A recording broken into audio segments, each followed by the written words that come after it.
Good evening. Is everyone doing tonight?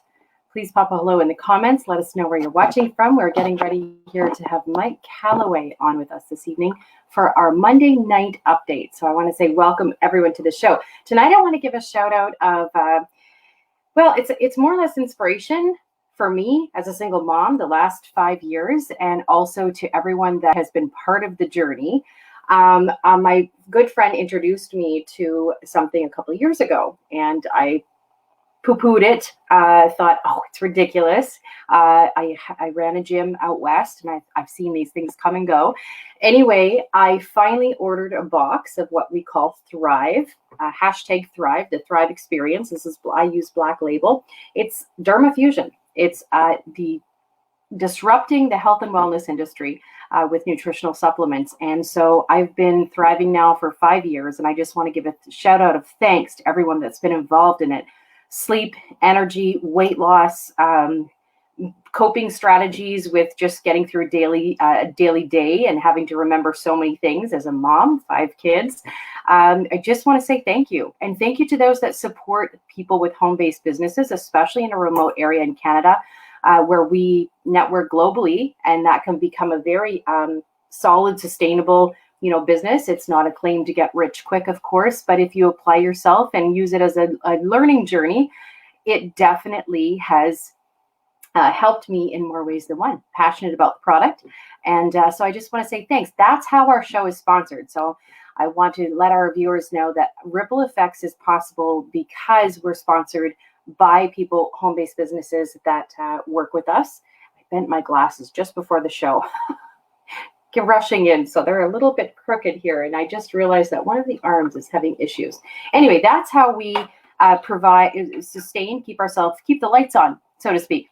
And so I'm really grateful. So I just wanted to say thank you for everyone that's been part of this Thrive experience, and we have so many thrivers in Cape Breton Island.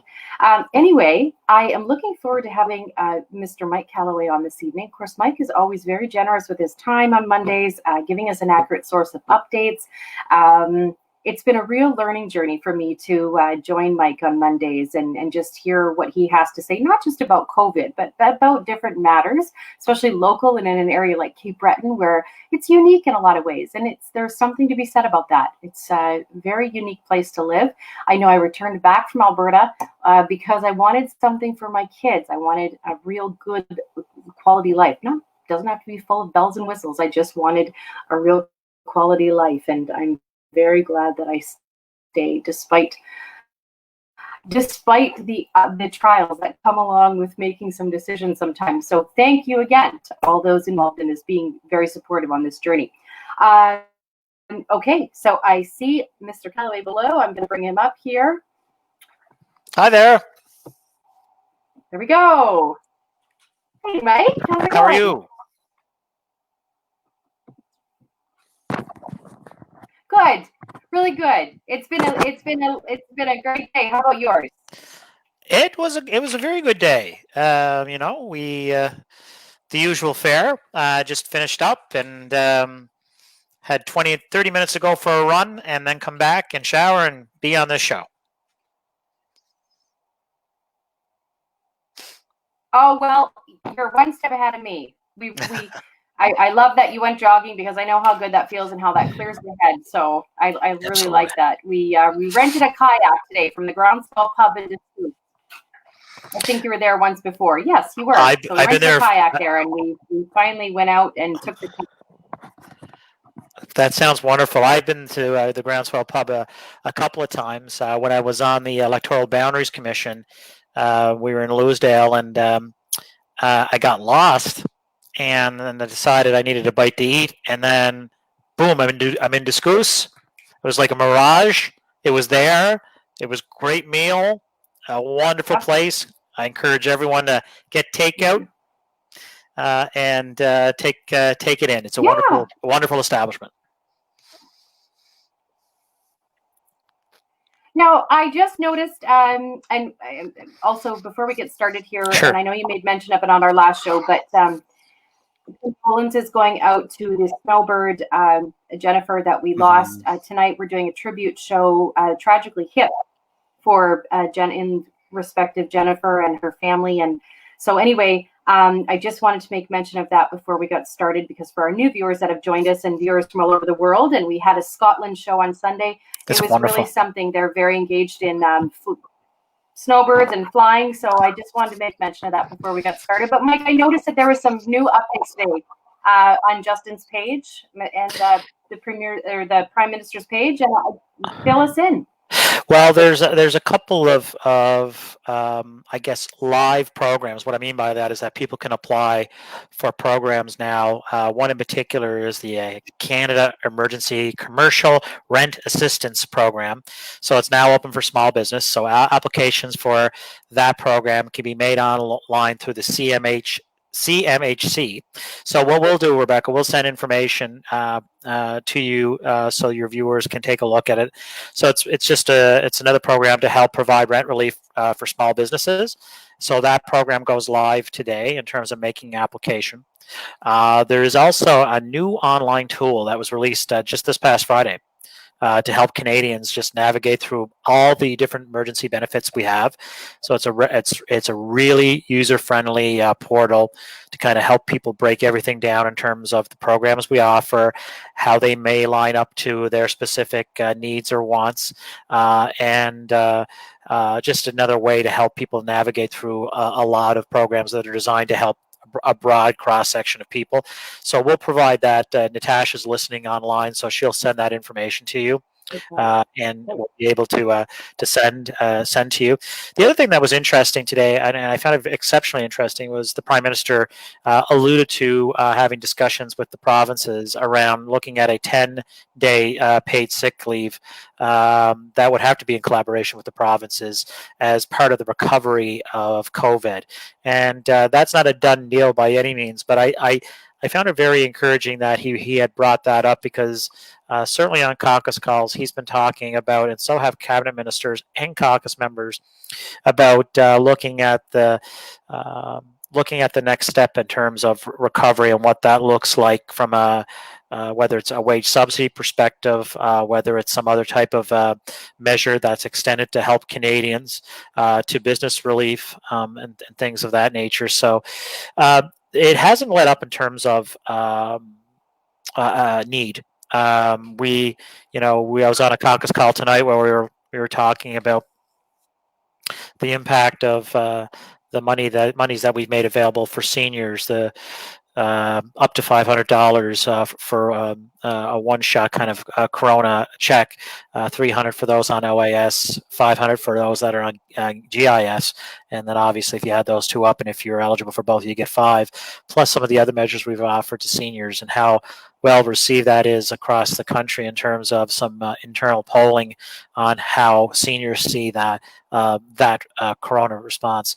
So lots happening, and I know I had a chance before coming on air to just quickly look at in the past 9 weeks the amount of programs designed to help Canadians. And again, every week that I come on, we talk about the measures that have been put forward, but we also know that there's still need in the creative industries side of the House. So I can give an update that my office is one of many offices working with the Minister of Culture and Heritage to look at a phase 2 funding for creative industries that are for-profit and not-for-profit, but do not meet the current criteria. So that's encouraging.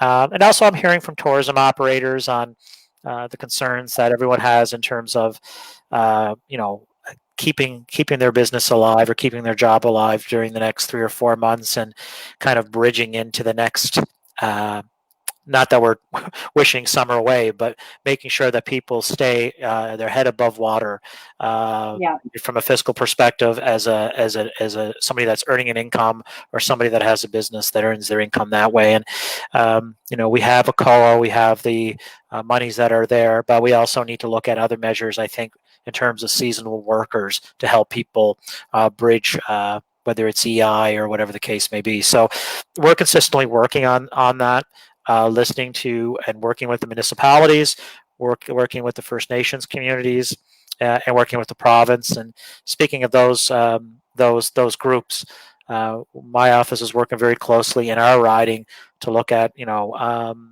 infrastructure projects that could be shovel ready, and looking at ways that we may be able to fund them. So we're looking at it. It's a full court press. It's like 6 basketball games going on at once, but that's the way it is. And so those are the kind of updates I wanted to bring your viewers up. And you mentioned about the snowbirds, Rebecca, and it is absolutely tragic. I mean, you look at Captain Casey and the other person that was seriously injured.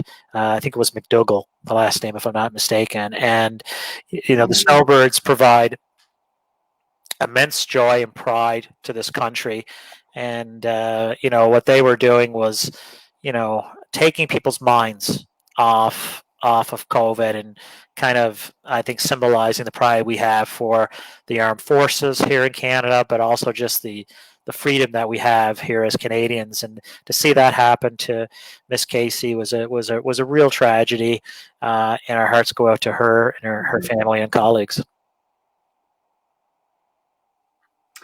Nova Scotia has definitely been through some pretty tough months here, and so we're thinking of everyone when we bring on this show and trying to think of what our viewers are wondering about, what their questions are. Even if I can't get to all of them, have that engagement from our viewers to know what's going on. Mike, I noticed that you have a new announcement too with the youth looking for summer jobs in Cape Breton. Now I have a son, he's 21 years old. So this really caught my eye, but can you elaborate on that? The youth summer jobs in Cape Breton, Canada? Exactly. So the Canada Summer Jobs Program, originally the deadline for organizations, both for profit and not for profit was February 28th. And then, of course, COVID happened.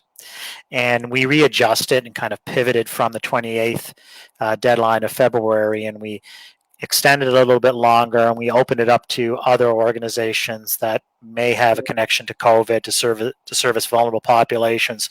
So right now we're in the midst, and it's a little slow getting back to us. How it works is we make recommendations. I make recommendations. My office makes recommendations based on the applications, but the final recommendation and approval goes to Service Canada. And we had quite a lot of organizations that applied for summer work. And in this case, and it's different from any other year, is that the Summer Jobs Program has been extended to February 28th, I think. No, 21st. So if somebody has been granted and awarded a position, technically they could look at part-time delivery of that position, over a period of time. If they had 8 weeks approved, they could look at kind of a staggered approach, or 8 weeks consolidated, or whatever the case may be. So we're getting our recommendations have been sent to Service Canada for approval. It's slowly coming back to us in terms of the numbers that have been approved. I think we're so far I've only received 38, and there's much more than that that have applied and that will be approved. It's just slow because of COVID-19 and the number of public servants that can review the application. So we're very excited about that. In this case, the federal government this time around, as opposed to previous years, will fund 100% of the minimum wage, up to the minimum wage hourly rate for businesses. So that's a very key thing as well. But we've had an enormous uptake in terms of summer employment from businesses. But we also know too that some businesses will not be able, those that have been granted and approved might come back to us and say, unfortunately, we just can't take it on because our summer camp is not happening this year. If that's the case, then it goes back into the riding, and we can look at other groups that have been were approved, but were approved without money. It's an interesting thing. So when you get into government, especially these positions, it's approved with money. This is what we get back. Approved without no money, and I think that's it seems like an oxymoron to me, but approved without any money, and then denied. So we can, look at those that have been accepted and approved, and then funnel that money to those that were approved without money. And so I always find out the second one a very interesting category. But we're going to do what we can. We looked at so many of these all of them. I spent approximately 4 days going over, company by company, organization by organization, their past track record at getting summer employment. Interesting to look at organizations that may be tied to, say, food security that didn't get money last time. Well, food security this time around with COVID is an important thing. Working with seniors is another. It might be jobs that lend themselves to social distancing, like landscaping and things of that nature take on more precedence. So you're trying to juggle a lot of balls to ensure that as many people that apply can get summer employment. So and they're coming in very slow, and we've asked that they speed it up. But we also know that a lot of these public servants, quite frankly, are before the summer jobs came out and having them review the applications, we're dealing with CERB and getting that up and operating. And you name the rest of the measures that we've put forward that public servants are working around the clock to establish frameworks and checks and balances and just application procedures, things of that nature. But it's coming, and I'm hoping that we can service as many organizations, both not for profit and for profit, to put young people to work. And we also have other measures as well that beyond that. So we have, I kind of look at it as community development, where students can get a stipend working with an organization, and they can take a particular problem or an area that needs to be fixed, and it's almost like a community development project. So these are programs that I think help young people. And I want to pick up on something, and I'm not going to say on what channel that I saw it and what person said it, but the talk of, around the people that are young millennials or Generation Y, that they don't want to work, they want to collect a check for doing nothing is absolutely ridiculous. I work with a lot of young people, and I continue to work with a lot of young people. I'm amazed by their work ethic and their acumen. And young people want that experience. And young people are always going to pick a job over no job and getting a check for because there's a pandemic. And I think we can rest assured that this generation is so community conscious, so involved in wanting to see a better day, whether it's the economy, whether it's with social programs, whether it's entrepreneurship. We have a lot to be proud of young people in Cape Breton in northeastern Nova Scotia. I can assure you of that. And when I heard this person talk like that, I thought, you could take a generation, case in point, Generation X. I'm Generation X. I remember back in the day, in the mid-'90s, people were saying, well, that Generation X don't want to work. And I'm sure they said the same thing of baby boomers and so forth and so on. So I have a lot of faith in young people that they're going to take the mantle on summer jobs, that they're going to look at the youth corps, that they're going to look at community development initiatives. And young people today, as compared to when I was growing up, I can only take my personal example. Young people are involved in so many different things. And they come from so many different backgrounds and are open to so many unique experiences, whether they be in our own area or online. And I got to tell you, my staff is predominantly below the age of 35, with the exception of me and Dave McKeegan. We're both the geezers of the old fellas on the team, and I'm amazed by what my team alone, who are young, how much passion and how much commitment they have. And I've seen this in Richmond County and Inverness County and Guysborough County and Antigonish County and the CBRM. I've met with a lot of young people in my career, and I'm absolutely empowered by them. I got to tell you. So when I heard that comment, and I won't say where, I thought, that's wrong. That's wrong. And yes, are there going to be, are there going to be people that will abuse the system no matter what the system is? Yes. But majority of people won't. Mm-hmm. And that's what it's about, helping as many people as you can. Yeah. No, that's true, Mike. I agree with you wholeheartedly. There's a lot more younger interest. Even my daughter, she's 12 and she wants to learn. She has a curiosity now. Seeing this through her eyes, this is a new world to us as adults, but to her, it's part of her growing up experience. So now I was quite shocked. She said, Mom, I want to learn more. I want to interview people. I want that, engagement. So I just thought maybe that's what, again, another silver lining flip benefit to the younger generation is. It's especially if they're tenacious and they want to learn. I mean, this is really going to add to collaborative learning, hands-on. So, and a common experience too. More involvement. Yeah, and a common experience too. When you have community initiatives and you bring groups of people together. In this case, we're talking about young people. This could easily be middle-aged people like me. There could be a middle-aged core of giving back to your community 2 days a week, whatever that is. 2 days a week, not 2 days a week, 2 hours a week, just 2 hours a week. And it's amazing what we can do when we are coordinated and we're collaborating. It's absolutely amazing. And young people get that. Yeah. Young people want to be a part of the solution, and they also have unique solutions of their own that, there was one individual in particular that during the campaign, she may be 23, and she had we had a coffee, and I was talking about her experience as someone working on sustainable environment, and she blew my socks off. She just blew my socks off, not just in terms of her commitment, but also her knowledge on how the economy and the environment can be won, and how it could be used to the advantage of the many. So we have to all be open to new things, and I think this is what COVID has brought us. This, I just got off this is 21 meetings now. We're one of 2 committees, parliamentary committees, that have been meeting throughout COVID. The health committee that I'm on. And I don't know how many witnesses, researchers, doctors, specialists, community people, seniors, young people that are talking about their own experiences with COVID.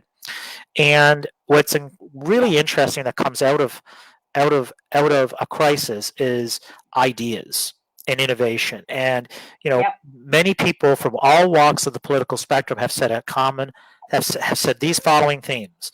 We need a pan-Canadian approach when it comes to working on responding to a second and third wave, which means we need to ensure that the provinces and the federal government are like this on working on testing, trace testing, and education. And so right now we have each province has their own focus on health, but when it comes to certain elements like responding to a pandemic or long-term healthcare facilities for seniors, the federal government, what we're hearing from witnesses is the federal government needs to work more closely with the provinces on setting standards, and which we do now, but a more stringent and more thoughtful and comprehensive approach. These are things that sadly has taken a pandemic to have us focus on. But okay, so we're here. So now let's focus hard. Let's focus in a strong manner, and let's not just use the words collaboration as a buzzword. Let's put it into play. Let's put it into play in terms of data sharing on patients from BC to Nova Scotia, and the federal government has been playing a fundamental role on data sharing when it comes to communicable diseases. So it's a rotten situation and a rotten hand that we've been dealt with in 2020. But I think we can look at how do we get out of it, and how do we get out of it is actually coming up with plans of action that are comprehensive, that connect people. That's what we're doing here on this video, and the shows that we've done is connecting people. And if you connect 5 people on a show like this, it's kind of like that old commercial. You tell 2 friends, and so on, and so on, and so on, and so on. It becomes a bit of a domino, which I'm grateful for. Yeah. No, definitely. I noticed we have some viewers from UK, which is interesting, considering that UK is a little ahead with the app for contacting their doctors. Yep. So we have Peter Wood, I noticed, on tonight. He's an instructor at one of the colleges over in Scotland. He's watching. He's finding this very interesting. Peter? He says young people are so open to collaboration to gain worldwide knowledge. So that's so true. Encouraging for the future that the young people are showing more interest. Yeah, hello to everyone that's watching tonight. Maggie McNeil and Annette Boudreau is one of our CCA nurses there in Port Hawkesbury. Annette, thank you for working frontline essential service. Yes, thank you. She actually, yes, just down the road from me. So Annette, thank you. Yeah, Mike, I also noticed now every once in a while, and I know this is a hot topic, the gun control and so forth, is are you finding that that now that more information is released, are you finding that people in hunting and so forth are coming to their own conclusions that it doesn't affect them per se as much as they had thought? Like, is there any updates on that? Yeah, I think you kind of nailed it. People have, of course, emailed me on both sides of the equation. People that are pro gun control and those that are less gun control. But I think what's happening is that to look at what Bill Blair has proposed and put forward. And, I've gotten some emails to say that, the government is going to ban toy guns and things like that, which is not true. And, when it comes to hunting, you have the 10 gauge and the 12 gauge that we respect. I mentioned this on this video. My dad, who's no longer with us, has, in mom's house, has 2 decommissioned rifles that he used for hunting. When he hunted, and I wouldn't say Dad was an avid hunter, but I respected the fact that he hunted, and a lot of my uncles have hunted and continue to hunt. So I respect the fact that farmers and First Nations folks and the connection that a hunting rifle has for sport and for survival, for that matter. So to answer your question, yes, it's people I think have come to certain conclusions, and there are those that will go on my site and who I've had conversations with who are vehemently opposed of the gun control and the 1,500 types of military style weapons. But and that's their right. What I've only asked is that if people, we need to be civil. We need to have a discussion and not yell at each other on that. But it's kind of really calmed down a great deal in terms of the discourse. I'll say that. And I've had a couple of people during the campaign and during this time where if they have a disagreement, I'll reach out to them and say, "Do you want to have a coffee?" And I remember the first person I suggested that to, they said, "You want to have a coffee with me?" I said, "Yeah, let's meet in Glace Bay and have a coffee and talk about." Your point of view, and I do listen to everyone's point of view when it comes to whether it's this item or other items. I mean, that's what's important to be when you're serving, and I use the word serving. You're a servant leader. You're serving the people, but you also have to make decisions, and you also have to have values and beliefs that you believe are the best for the collective. And sometimes it's not a one swing and everyone's on side, but I do believe that people are reading more what Bill Blair has put forward, and being an ex chief of police of Toronto and somebody that has used guns in the past. He's a very thoughtful man. I've been very impressed by Bill Blair. I've married into a police family, so I'd say it's a different culture in a good way, where you see the best of people, and sometimes you see the opposite.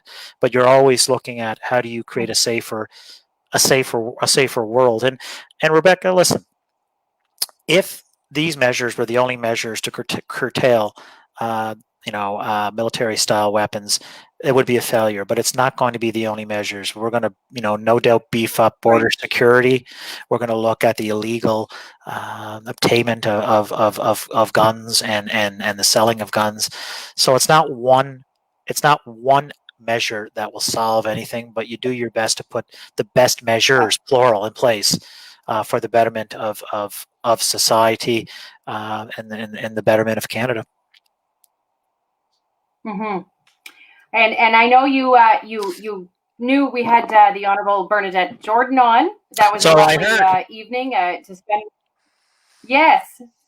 I want to give you a special shout out. I did on the show, and so did she, actually. She said you were relentless with your emails and information that you were sending her daily on behalf of the harvesters. So, yes. So it was very good to chat with her. And actually, she's shown some interest in coming on again in a couple of weeks. So really nice to have that connection, something that, that our viewers can talk with on here. And also, I want to give you thanks again. I know we're considering going to bi-weekly with the curve flattening just slightly right now. I want to say thank you, Mike, for this. This is a fairly new, innovative media approach. Whoops, my camera. Media approach to sharing information. So for you in a leadership position to, pave the way and come on something like this with me when I first started inquiring about it, thank you. Thank you for just, going with this and doing it together. I didn't know what to expect. And lo and behold, it's been a real great opportunity to connect with, locals in Cape Breton and around the world. So I just wanted to say an extra thank you for doing that. Oh, you're welcome. And listen, thank you for doing this. It's really important that people have an opportunity to have access to whether it's a councillor, warden, provincial MLA, or in this case, a federal representative, an MP that I fill. It's important that I hear what's happening. I like to think I'm a grassroots person. I've always have been. That's never going to change. What you see is what you get. Sadly, folks, what you see is what you get.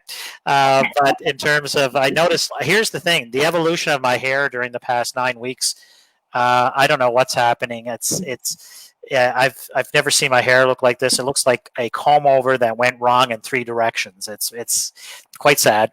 Honestly, thank you for your leadership. Thank you for your entrepreneurship. I think you're a model for young men, young women, people that are looking to re-engage and get back into the economy if they've been in the job field, employment field for a while. What you're doing is actually quite inspirational for a lot of people, and I've gotten to know your story a little bit of being out west and coming back and being a mother to 3. I think it's 3 children. 5 children. Sorry. 5. Okay, so 5 children. That's okay.